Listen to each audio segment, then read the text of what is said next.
Welcome to episode 4 of Conversations with Baba Ma. I'm your host, Irina.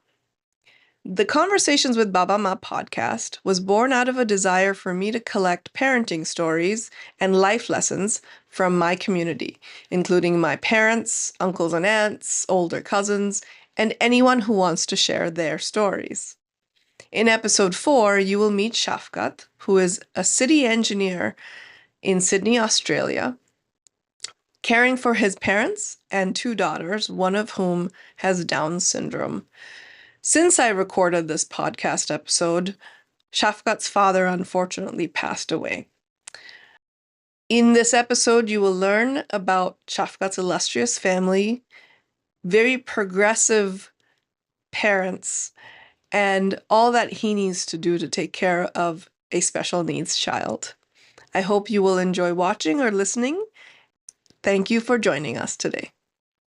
Parenting is a lifelong challenge in itself. However, I will say this, parenthood, and especially single parenthood, has made me a much more patient, compassionate, loving, caring, humane, grounded, and a resilient human being. Shafqat, thank you so much for joining our Conversations with Baba Ma podcast. We appreciate you spending the time with us today. I would love to learn a little bit more about you, but let me tell you why this podcast is happening. I like to collect stories from parents that have a diverse set of experiences, including my own, so that we can tell the world about how parenting works. So this is a parenting podcast, and I would appreciate if you could tell us a little bit more about who Shafquat Zaman Khan is. What are you about? What is your story? Thank you so much, Irina. It's a pleasure to meet you virtually in person. I want to thank you for inviting me to your parenting podcast. It gives me sheer joy to have an opportunity to talk about my parenting journey as someone from a South Asian someone from a South Asian background. My name is Shafquat Zaman Khan. I'm a 48-year-old Bangladeshi Australian settled in Australia for almost 22 years now. I was born in Dhaka, but raised in different parts of the world thanks to my dad's illustrious diplomatic career. One of the reasons I feel that my childhood was so precious was because I was extremely fortunate to live in several countries from a very young age, and as a result, be exposed to so many diverse cultures, customs, languages, and ways of life. This has made me very adaptable to the world and also very versatile as a person, I'd like to think. I finished my high school in Dhaka and then went to America in 1994 to study engineering at the New Jersey Institute of Technology. After completing my bachelor's degree in engineering, I spent a few years in Dallas, where you live, for work, before deciding to move to Australia in 2003. I came to Australia and completed my postgraduate studies in IT. Eventually, I became a permanent migrant in Australia and started a career in engineering, IT, and infrastructure asset management in local government councils. At the moment, I am an asset planning engineer at Inner West Council, which is a city council in Sydney. I love my job and love serving one of the many local communities of Sydney in my professional capacity as a local government engineer. My main reason for moving to Australia was to live with my parents and to look after them, which I'm proud to say I'm doing to this day. My parents became permanent migrants in Australia before me, because my mom and dad decided to settle in Australia after my dad retired as a Bangladeshi diplomat.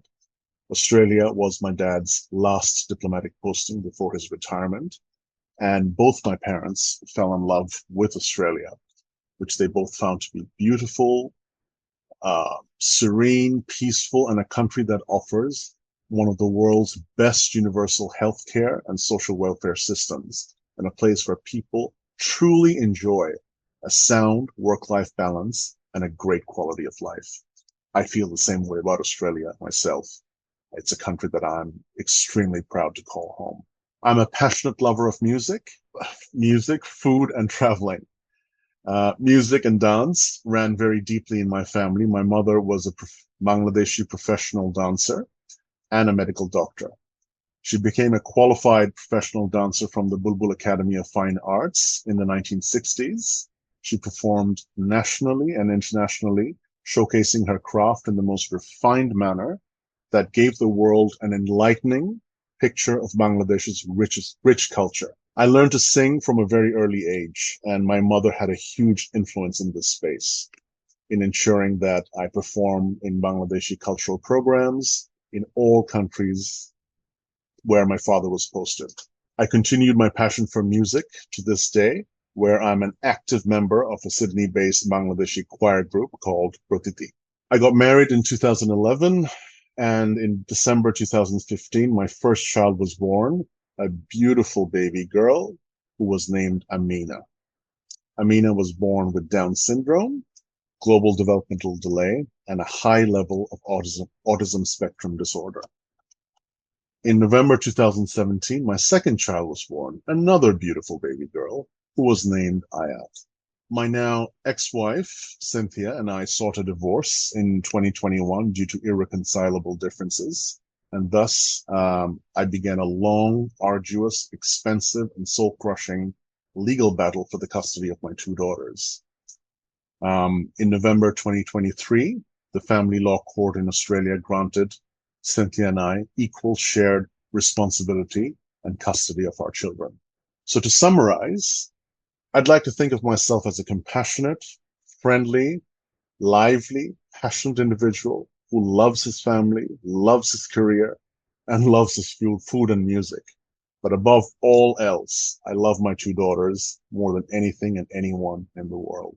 What a beautiful introduction, Shafqat. This is really warming my heart right now. And I just want to touch a little bit on your mother's experience as a medical doctor. And perhaps you can tell us a little bit more about your parents before I go there. What are they about? What's your family about? Your two daughters, Amina and Ayat. What are they like? Mm-hmm. Yeah, sure. My father, Mr. Zaman Khan, was a career Bangladeshi diplomat who retired from the Bangladesh Ministry of Foreign Affairs in 2000 as a Director General. My mother, Mrs. Dalia Nilufar, is a retired medical doctor and an alumnus of Dhaka Medical College, University of Dhaka, as well as a professional dance gold medalist from the Bulbul Academy of Fine Arts. My one and only sibling, my elder sister, Dr. Sonia Zaman Khan, is a solicitor with her own law firm, both in the UK and in Bangladesh. She completed her LLB and LLM from the University of Dhaka and her PhD in law from the School of Oriental and African Studies, University of London. Her PhD thesis was on the caretaker system of government in Bangladesh, which is quite relevant now. She has one son, Abrar Ahmed, who has also studied law and legally assists his mom in her law firm. I have two daughters. My eldest daughter, Amina, is 8 years old. As mentioned, Amina was born with Down syndrome, global developmental delay, and a high level of autism spectrum disorder. She's an absolutely adorable child who loves music, swimming, her favorite children's shows like The Wiggles, and playing by herself. She loves water and she is happiest when we spend time at the pool or at any of Sydney's breathtaking beaches, especially during the summer months. Amina attends a special needs school in Sydney. My youngest daughter, Ayat, is 6 years old.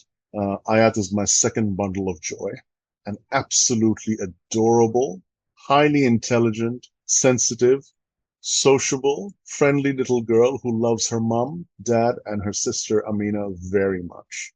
She loves Amina to the point of being extremely protective of her, which both Cynthia and I find to be a huge blessing. Ayat loves going to school and is an eager learner with a curious mind. Her favorite TV program is Bluey, which is an Australian animated preschool television series that has received a lot of praise in Australia and globally for its constructive parenting messages. Both Amina and Ayat love spending time with me and I with them. So I have to touch on Bluey a little bit because my Yeah, 4-year-old likes to watch it, but I yeah, haven't yet. So thank you for sharing that they have some good parenting messages. Where yeah, I was gonna go with your mom, she's obviously had an illustrious career, yes. is a medical doctor or has been, even if she's retired right now, and Mm, a professional dancer with a gold medal. So the context there is my own daughter, she's 10. She wants to be a heart surgeon and she also wants to be a professional ballerina. I've tried to wow. temper some of that expectation, but maybe you can tell me a little bit more about how your mother did this in a culture that wasn't really in Bangladesh that wasn't really open to women in the 50s and 60s working, let alone being a doctor, as well as professionally dancing. To this day, I'm in awe of it because, but I'll have to say, in my mother's case, my maternal grandfather has been a massive influence on my mom. My maternal grandfather was a writer himself, a very, very progressive thinking man back in those days. And he had the strongest belief that it doesn't matter whether you're a man or a woman, regardless of gender, you can pursue any career you want, any career you set your mind to. And regardless of social taboos, which he just brushed aside, he didn't care. He encouraged his daughter to become a professional dancer as well as become a professional medical doctor, which actually he wanted.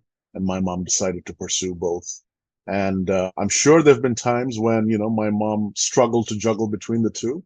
But from the stories I have heard from my mom, my grandfather would always be like, "Well, you have to do it. You have to juggle between the two. Lots of people are doing lots of things parallelly.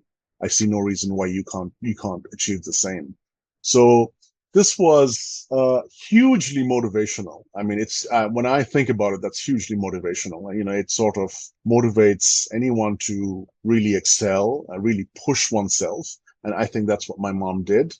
And she's been absolutely brilliant in achieving both and being so successful in both fields. She had both of these careers have been were extremely illustrious, and I've got photos of old photos of her dance performances, and when I look at them, I'm just in absolute awe. I wish there were videos, but yeah, she's been such a, and because she's been such a great achiever, she has always inspired both me and my sister to achieve our goals, to pursue our dreams, and to not limit ourselves. If my mom she had a huge influence in encouraging me and my sister to learn music, to pursue it professionally. Unfortunately, none of us did,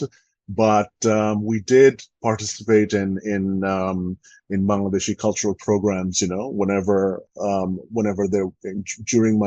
in countries where my dad was diplomatically posted. So she's been a huge influence. That's amazing. And you have great stories to tell Amina and Ayat as Mhm. well, I'm Mhm. sure.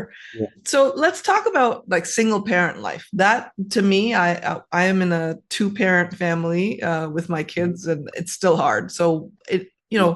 being a single parent, having to take care of your parents as well, so you're the only caregiver there. What does day to day look like, or week to week look like? Like, tell us about how you balance your career and parenting and all the other demands of life. Parenting is a lifelong challenge in itself. And being a single parent is like an extra spanner in the works thrown at you. My children spend 4 to 5 nights per fortnight with me, plus half of all school holiday periods each year. Parenting has been and continues to be both a challenge and a huge blessing. It's important for me to mention that, like you've said, I continue to be a full-time carer of my mom and dad. My dad is 82 years old and unfortunately completely bedridden at home. My mom is 77 years old and also in extremely frail condition health-wise. They receive nursing care at home through their aged care providers under their respective home care packages, which is mostly funded by Medicare. In the context of Amina's special needs as a single parent. The challenges in raising Amina are very different from the challenges in raising Ayat. When Amina was born, both my ex-wife and I had to come to grips with what parenting is like with a child with Down syndrome, global developmental delay, sleep apnea, epileptic seizures, and level 3 autism spectrum disorder. Amina, from attending endless hospital and medical appointments to battling with a complex government department responsible for funding medical and therapeutic treatments, it has been an absolute emotional roller coaster for me, which at times felt as though I'm fluctuating between being emotionally strong to being absolutely emotionally wrecked. However, I will say this: parenthood, and especially single parenthood, has made me a much more patient, compassionate, loving, caring, humane, grounded, and a resilient human being than what I was when I was in my 20s and during my 30s. The complex government department that I'm referring to is Australia's National Disability Insurance Agency, which is responsible for managing and rolling out the National Disability Insurance Scheme for all Australians suffering from a disability or multiple disabilities. The NDIA is responsible for funding all disability-related medical treatments, ongoing nursing, and personal care, and all early intervention therapies. The reason I say they're complex is because, like any government department anywhere in the world, they are massively bureaucratic and slow. It took me a year's worth of endless consultations and advocacy with the NDIA and providing them with endless medical reports to justify that Amina's disabilities are permanent and that she requires lifelong funding for all her early intervention therapies, specialist medical appointments, and her personal care. In the end, Amina's matter was escalated to an administrative appeals tribunal. It's like a mini civil court where she was legally represented by a disability solicitor. And that was when the NDI was compelled to fund all of Amina's disability needs through a written legal settlement agreement. We're talking, between $200,000 to $300,000 annual funds, paid each year, and this is completely funded by the Australian taxpayers' money. So it's a huge blessing, I would say. As an Australian, I feel extremely blessed that we have the NDIS for Amina. I don't know how things are in other parts of the world, but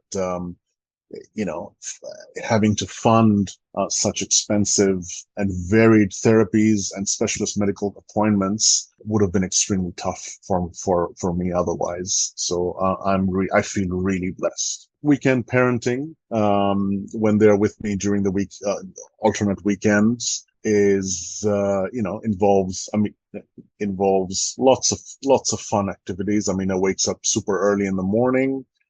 I change her nappy. I help her brush her teeth.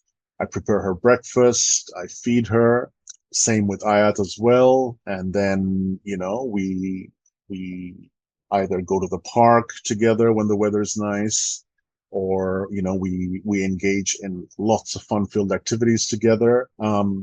Such as coloring or reading storybooks or engaging in solving puzzles together. We go swimming, whenever the weather's nice, because both my daughters absolutely love that. I take some time aside to help Ayat in her homework. I prepare dinners for them. I feed them, help them brush their teeth and then put them to bed. And, so that's what everyday parenting or regular parenting is like for me.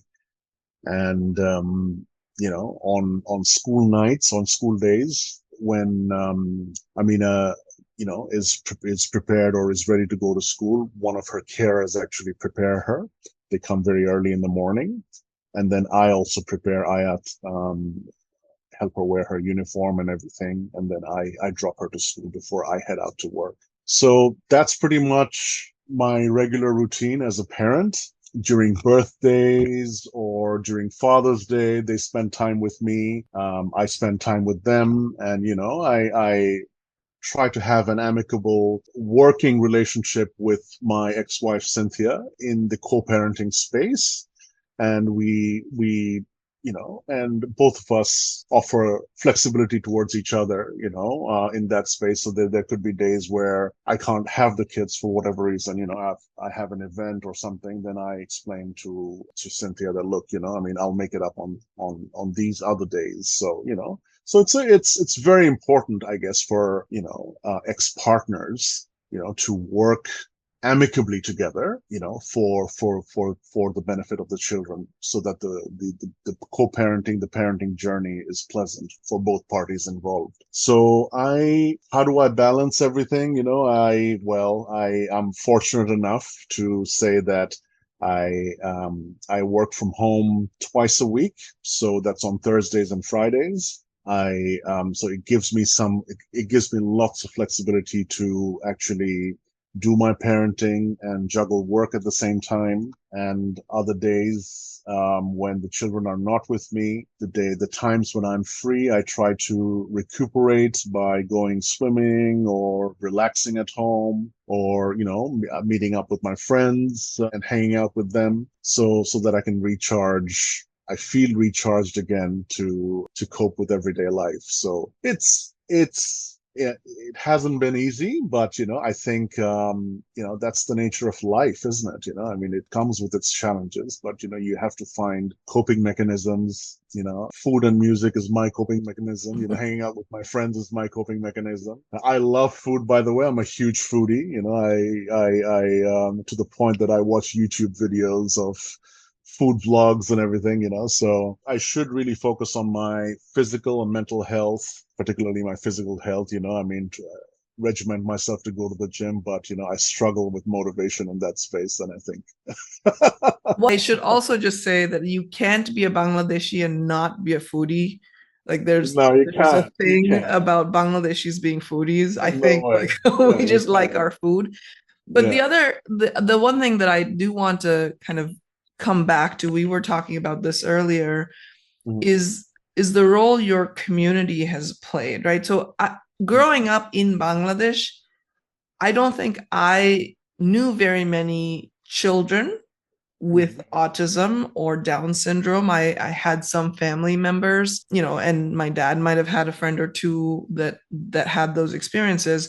But Yeah. kudos to you for sharing this, because I think we live in a very different world today. So, what role has your community in Sydney and your friends played Mhm. in the upbringing and Mhm. your sanity around Amina? Oh, tremendous. I would say, when Amina was born, we and when the news was broken to both me and Cynthia about her lifelong condition, we simply didn't know how to react, or we felt a bit lost. So we were fortunate enough that there were other members in the community, who also had special needs children. They have been instrumental in uplifting our spirits, in doing lots and lots of counseling to us, really, really, really, getting us out of our mental doldrums and assuring us that, look, it's going to be okay. Things will be just fine. My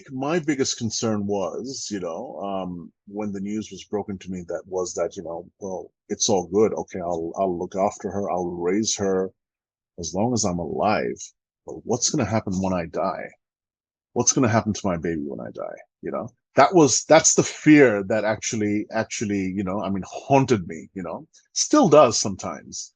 But they assured me, look, I mean, Almighty Allah has sent this beautiful child in this world, just like many children with similar issues, you know, and he is the one, who will ensure her safety, and that she will be absolutely fine.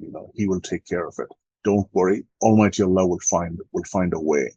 So, I mean, and then it slowly, I held that belief. And basically, this was one of the reasons I tried to strengthen my own faith, and it compelled me to do so. And provided me that, I guess, the confidence or the will to be the best parent possible to my children, especially to Amina, with her needs. And I'm an extremely loving and caring person by nature because my parents were like that. My dad's an adorable person. My mom's an adorable person.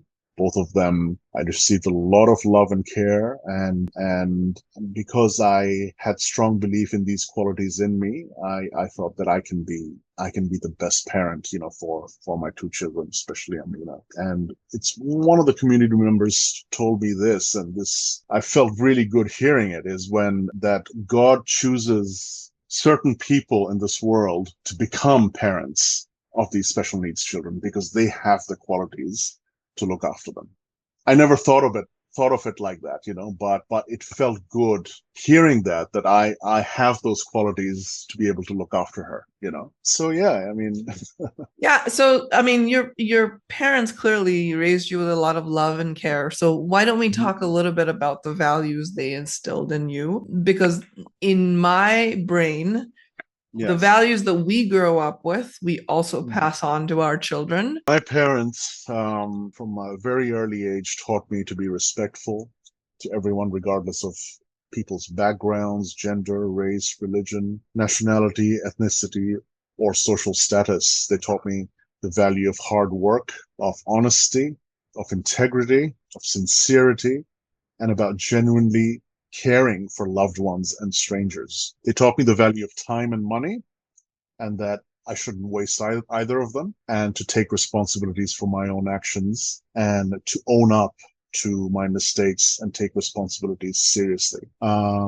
They have also taught me the importance of having faith in Almighty Allah and adhering to our Islamic faith, including abiding by the laws and norms of Islam and strengthening our Iman. They taught me the value of helping others silently and discreetly without bragging about it to the whole world. They taught me to be fearless, kind, and compassionate, and to lead by example, and to be a great leader. And they've instilled the belief in me that great leaders make more great leaders. All of these values and attributes have shaped me and made me who I am today.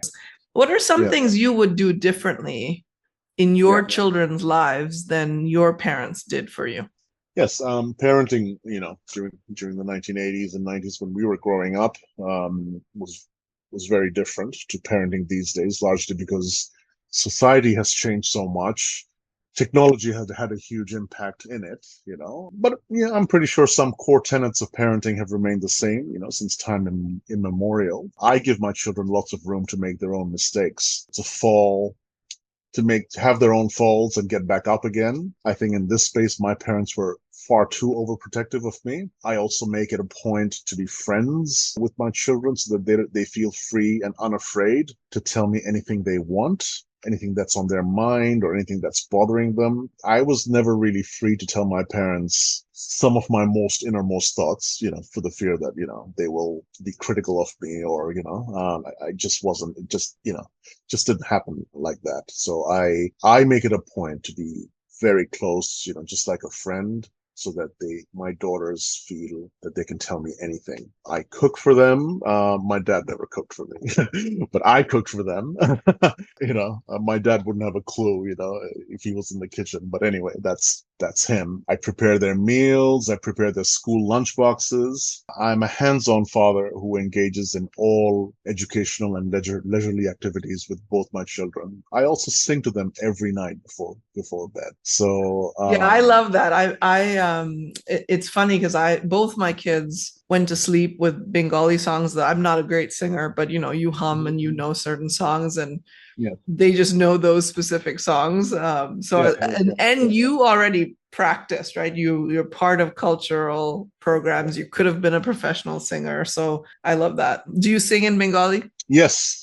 I sing in Bengali. I sing in Hindi. I sing in English. So I mean, I guess that's the advantage of having the opportunity to be culturally involved. Mhm. From such a young age. And particularly with my current Sydney-based choir group that I'm part of, which is Pratiti, I have learned. I mean, it's refined me in so many. I have learned so many songs I never knew existed. And very, very tough ones. Our singing teacher in Pratiti is a man named Mr. Siraj Salikin. Now, Mr. Salikin is actually the son of the Bangladesh's legendary songwriter, Mr. Abdul Latif, who Mm. wrote many, many folk songs, who wrote many, many patriotic songs. Um, he's extremely famous, So his son, his eldest son, I'm extremely fortunate to say that he's teaching me music. So yeah, I mean, having that advantage, and my youngest one, my Ayat, loves to listen to me sing, and when I perform on stage, her her mom makes it a point that she attends those performances, watches me sing, and she says to me, "Daddy, sing to me," during How bedtime. cute. So I sing to her, and yeah, within minutes she falls asleep. So, And that must be a really meaningful part of your day, right? And oh, absolutely, the bedtime absolutely. routine and is such a great bonding experience. What are Yes. some meaningful activities that you like to do together with your daughters? You mentioned swimming and going to the beach, but what brings meaning to the three of you spending time together? I think just engaging in lots of fun-filled activities, such as, I mean, doing puzzles together, or doing coloring together, or going out on long drives, and showing different places around Sydney, and also taking them to everyday activities, like like grocery shopping, and getting them to help out, or select grocery items for me, and then to explain to them, okay, well, this is how we do groceries, and also making them responsible, like, I mean, assigning them some household tasks, like, okay, well, you've played with these toys, well, now it's time for all of us to clean up and everything, put our toys in an organized fashion. And so learning these things, and that's how they are bonding with me. And yeah, so it's I find these very meaningful. That's great. So Hmm. we're coming to the end of the podcast. I like to ask some quick fire questions. Hmm. So the first one is, what is your favorite parenting tip? That we must accept our children for the individuals that they are, and support them in their life goals in every way possible. I don't think we owe our children perfection. We owe them unconditional love, support, and guidance. That's beautiful. What are the values that currently define your life? Patience, compassion, kindness, and being stubbornly resilient.